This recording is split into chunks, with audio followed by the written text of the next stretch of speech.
Hi, everyone. So before I get started, I wanted to introduce myself. My name is Sydney Stenson, and I'm a senior at Ridgeview High School. I'm 18 years old and the daughter of Sean and Linda Stenson. We've been worshiping at Crossroad for 10-ish years now. Some of you may remember my little brother Samuel dancing in the aisles when he was 4. In the years that I've been worshiping here at Crossroad, my faith has grown incredibly, in ways that my 8-year-old brain would never have been able to comprehend. Then, I never would have believed that I am where I am today.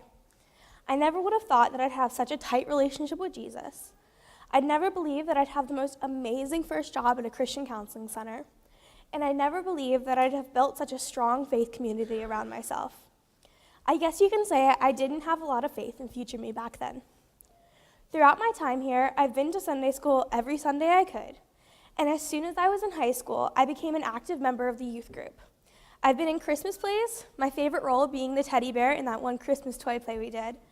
And I was the JPS man, that's Jerusalem Postal Service, in that one video skit we did. Since I was in 7th grade, I've been a part of the Fun in the Sun Teens Encounter Christ, FitzTech movement, where I've learned so much about being loved by Jesus, and about building a faith community, and about being a teenager that loves Jesus and isn't afraid to show it.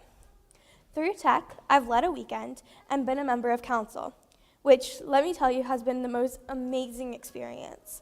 It's one of those things I'm sure I'll always look back on as something that I was so lucky to have. Now, by telling you these things, I want to make sure you know I'm not trying to brag like the Pharisee in the gospel we heard earlier. I'm not bragging about my faith being so strong, blah, blah, blah. Mainly because, A, I don't really like talking about myself like that, and B, my mom did not raise me to talk like that.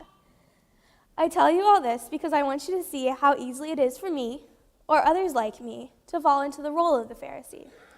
And there are people so much stronger in their faith than I, so I can only imagine how easy it is for them. I'm human, so there have been times in my past where I've had that thought, that fleeting, passing thought in the back of my brain of, well, obviously I'm more committed, or I am so better than them. And just as they happen, that overwhelming feeling of guilt sweeps over me. And then there I am, like the tax collector, asking for forgiveness and being humbled. Those little thoughts come so easily, don't they? I really haven't experienced much else in high school, so maybe this next statement is accurate, but I feel like they come the easiest during your high school years. I mean, how could they not? A whole bunch of 14 to 18-year-olds forced into this concrete jungle with the smallest lockers in the world. I had bigger lockers in junior high. All these kids trying to find their place, make their mark, just get to graduation so that they can be anywhere else. That stress, it can be a lot at times.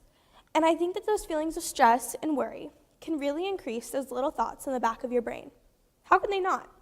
Now, I know for some of you, it's been a while since you were in those awkward yet somehow amazing years of high school.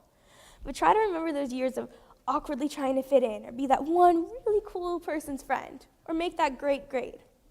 One little success, and it's almost too easy to slip into that Pharisee-like thought.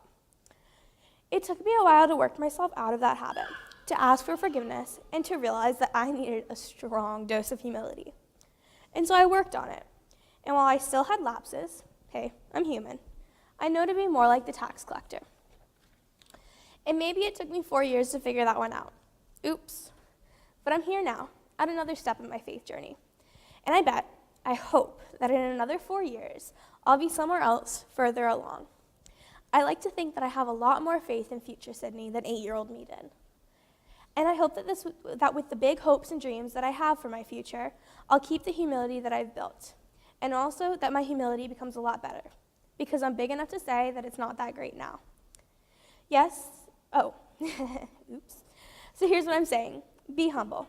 Realize that you are not the best of the best.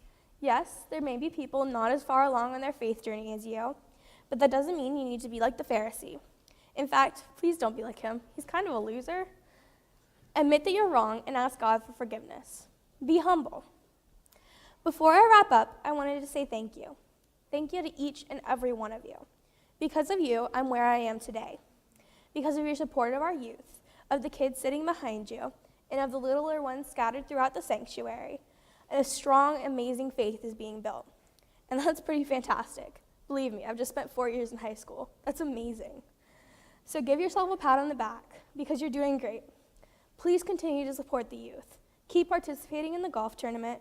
Encourage your kids to go to Sunday school, to get involved in the youth groups, and to build a faith community around themselves. Teach them the values that you've taught me. They're so important in the world we're in today, and I'm so, so grateful for them as I prepare for my future in the big, sometimes scary, but also exciting adult world. So basically, thank you, and keep doing what you're doing. You guys are amazing and so important to me. Also, stay humble. I love you guys.